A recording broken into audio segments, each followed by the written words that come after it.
ایک مرتبہ حضرت موسیٰ علیہ السلام اللہ سے ہم کلام ہونے کے لیے دور پہاڑ کی طرف جا رہے تھے۔ راستے میں ایک عورت ملی جو بے پناہ رو رہی تھی۔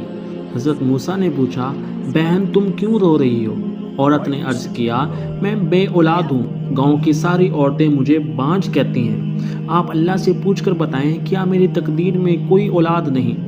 حضرت موسیٰ علیہ السلام کوہ طور پر گئے اور اللہ کے حضور عرض کیا، اے میرے رب، ایک عورت ہے جو بے اولاد ہے اور بہت پریشان ہے، کیا اس کے نصیب میں کوئی اولاد نہیں؟ اللہ کی طرف سے ندا آئی، نہیں اے موسیٰ، اس عورت کے نصیب میں کوئی اولاد نہیں ہے۔ حضرت موسیٰ علیہ السلام واپس آئے اور سچ اس عورت کو بتا دیا۔ یہ سن کر وہ عورت اور بھی زیادہ روئی، مگر اس نے اللہ سے امید نہ چھوڑی۔ ایک دن ایک فقیر آیا، بھوکا تھا، جسم کمزور تھا۔ فقیر نے صدا لگائی، میں بھوکا ہوں، اللہ کے نام پر کچھ کھانے کو دے دو۔ عورت نے اپنے ہاتھوں سے 4 روٹیاں اس فقیر کو دے دی۔ فقیر بہت خوش ہوا، مسکرا کر بولا، جتنی روٹیاں دی ہیں اتنے ہی بیٹے اللہ تمہیں عطا فرمائے گا۔ کچھ عرصہ بعد واقعہ اس عورت کے گھر 4 بیٹے پیدا ہوئے۔ ایک دن حضرت موسیٰ علیہ السلام کا اسی بستی سے گزر ہوا، دیکھا کہ وہی عورت جس کے بارے میں کہا گیا تھا کہ وہ بے اولاد ہے، آج ماں بن چکی ہے۔ عورت بولی، اے موسیٰ، آپ نے تو کہا تھا میرے نصیب میں اولاد نہیں، دیکھیے اللہ نے مجھے 4 بیٹے عطا کر دیے۔ حضرت موسیٰ علیہ السلام حیران رہ گئے، انہوں نے اللہ سے عرض کیا، یا اللہ، آپ نے تو فرمایا تھا کہ اس عورت کے نصیب میں اولاد نہیں، پھر یہ کیا معاملہ ہے؟ اللہ کی طرف سے ندا آئی، ہاں اے موسیٰ، اس کی تقدیر میں واقعہ کوئی اولاد نہیں تھی۔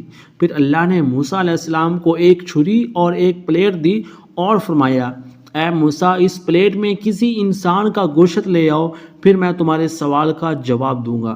حضرت موسیٰ علیہ السلام بستی میں گئے اور لوگوں سے کہا، مگر کوئی بھی اپنا گوشت دینے پر تیار نہ ہوا۔ اتنے میں وہی فقیر سامنے آ گیا، اس نے پوچھا، اے موسیٰ، آپ کیوں پریشان ہیں؟ حضرت موسیٰ علیہ السلام نے کہا، اللہ نے انسان کا گوشت مانگا ہے۔ فقیر نے پوچھا، جسم کے کس حصے کا؟ حضرت موسیٰ علیہ السلام نے فرمایا، یہ معلوم نہیں۔ فقیر نے بغیر سوچے سمجھے چھری اٹھائی اور اپنے جسم کا گوشت کاٹ کر پلیٹ بھر دی۔ حضرت موسیٰ علیہ السلام وہ پلیٹ لے کر کوہ طور پر پہنچے۔ اللہ کی طرف سے ندا آئی، اے موسیٰ، تم بھی تو انسان ہو، تمہیں بستی میں جانے کی کیا ضرورت تھی؟ یہ اسی فقیر کی دعا تھی جس کی وجہ سے میں نے اس عورت کی تقدیر بدل دی۔ جب کوئی میری راہ میں اپنا سب کچھ لٹا دیتا ہے تو میں بھی اس کی دعا پر اپنا لکھا ہوا فیصلہ بدل دیتا ہوں۔ سبحان اللہ۔